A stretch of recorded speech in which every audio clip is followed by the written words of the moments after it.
نبی پاک سید عالم صلی اللہ علیہ وسلم کی بارگاہ میں دو عورتوں کا مقدمہ لایا گیا.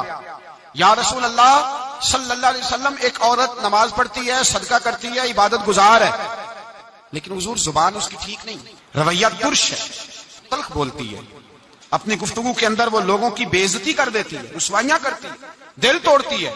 اللہ کے رسول نے فرمایا جہنمی ہے وہ بیوی. کہتے بس زبان کی تیز ہے، تو یہ زبان ہی تو ہے جو تباہی کرتی ہے. صدقے کدھر گئے، نمازیں کدھر گئیں؟ کا سب کچھ صحیح ہے، عبادت گزار ہے. سن لیں مسند امام احمد بن حنبل کی حدیث، حضور نے فرمایا جہنمی ہے. لے جائے اٹھا کے اپنی نماز، حج زکات سارا کچھ دوزخی ہے، لوگوں کے دل گھائل کرتی ہے. عرض کی حضور مدینے کے فلانے محلے میں ایک بوڑھی اماں رہتی ہے، یا رسول اللہ غریب ہے، پنیر کے خشک ٹکڑے صدقہ کرتی ہے، بیچاری بوڑھی ہے، زیادہ نفل نہیں پڑھ سکتی، لیکن حضور اس کی زبان بڑی اچھی ہے، اپنے لب و لہجے پہ کنٹرول کرتی ہے، کسی کو تکلیف نہیں دیتی.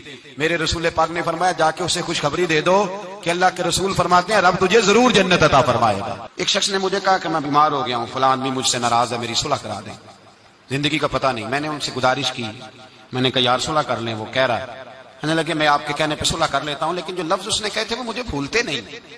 اس نے میری والدہ کے بارے میں، میرے والد کے بارے میں، میرے بھائی کے بارے میں، میرے بارے میں، فلاں کے بارے میں، میرے خاندان کے بارے میں، وہ جملے میری آنکھوں کے سامنے، اس کو نہیں کہنے چاہیے.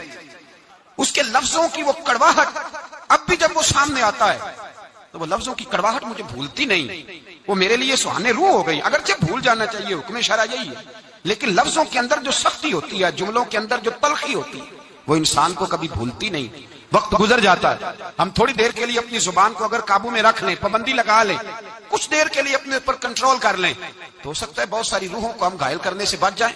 میرے بھائی اپنی زبان کو کنٹرول میں، اس لیے میرے نبی پاک علیہ الصلوۃ والسلام نے فرمایا پہلوان وہ نہیں ہوتا جو کھاڑے میں اترے تو سامنے والے کو گرا دے. پہلوان وہ ہوتا ہے جس کو جب غصہ چڑھے تو اپنے آپ پہ قابو پا لے، اپنے آپ کو کنٹرول کر لے، اپنے جذبات پہ قابو رکھے. میں مسند امام احمد بن حنبل کا حوالہ دینے لگا ہوں، اگر آپ کی زبان ٹھیک نہیں تو ضائع ہو جائے گا سارا کچھ.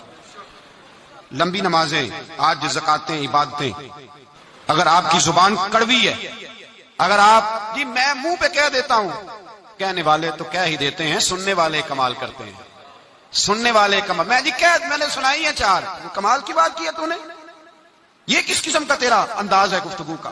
درجنوں لوگ کیس لے کے آتے ہیں شام کو علماء کے پاس، تو آپ کسی عالم سے جا کے پوچھیں کہ صاحب صبح کے 20 اور درجنوں کیس آئے تو کیا مسئلہ پوچھا لوگوں نے؟ تو مسئلہ یہی ہے کہ میں غصے میں طلاق دے بیٹھا ہوں. قابو ہی نہیں ہے. خاتون بات کرتی ہے تو اتنا سخت جملہ کہہ دیتی ہے، اور خامد کے پاس پہلے ہتھیار موجود ہے، وہ تو کہتے ہیں مجھے ماں بدولت کوئی چھیڑ دیا ہے، مجھے نواب صاحب کو آپ نے کہہ دیا چلو طلاق طلاق طلاق، فارغ، چھٹی ہو گئی. میرے نبی پاک سید عالم